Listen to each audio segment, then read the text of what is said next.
We are halfway through the year. So we want to take a look at 2024 so far and give some of our thoughts. Female Wrestler of the Year at the halfway point. Should Who have do you been Rhea feel Ripley. has kind of been Rhea Ripley? You putting it Should on? have been.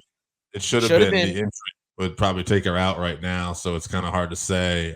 She's definitely not going to finish out the year, but she had a strong first half of the Yeah, yeah, she was so year. dominant, so good. 100%.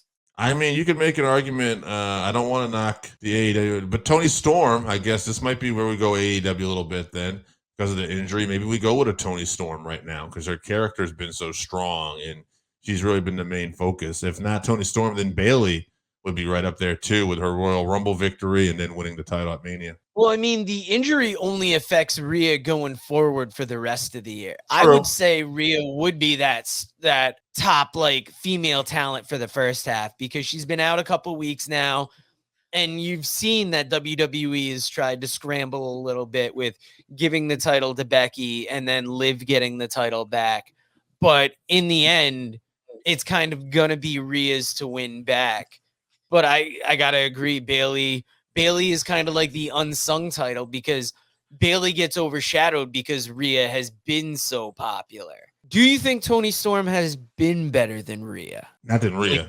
No, Ripley's been so dominant. Ripley was on course to be what Roman was in the women's division. You know, like she was just the franchise player, the star of women's wrestling right now, I thought, until this injury hit. So it'll be interesting to see what happens with Rhea, you know, but now I think she's going to come back as a monster babyface.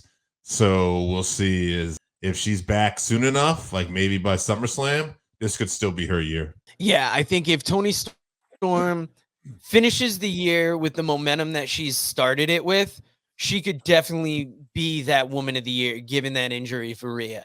If Rhea hadn't gotten injured, it definitely would have been her. Looking at other women that have done well, Willow Nightingale was another one who really made her time with the TBS championship and putting herself in that feud with Monet.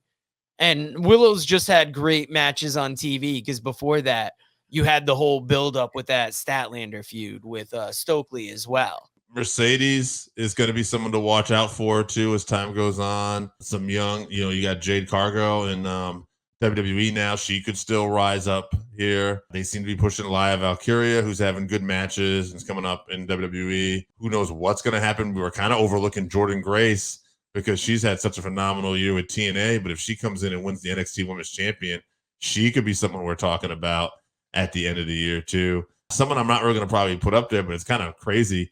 Nia Jax has actually had a hell of a run since coming back. Like they're working her as a proper heel and she's becoming this big, tough heel to beat. But I definitely wouldn't put her at the top.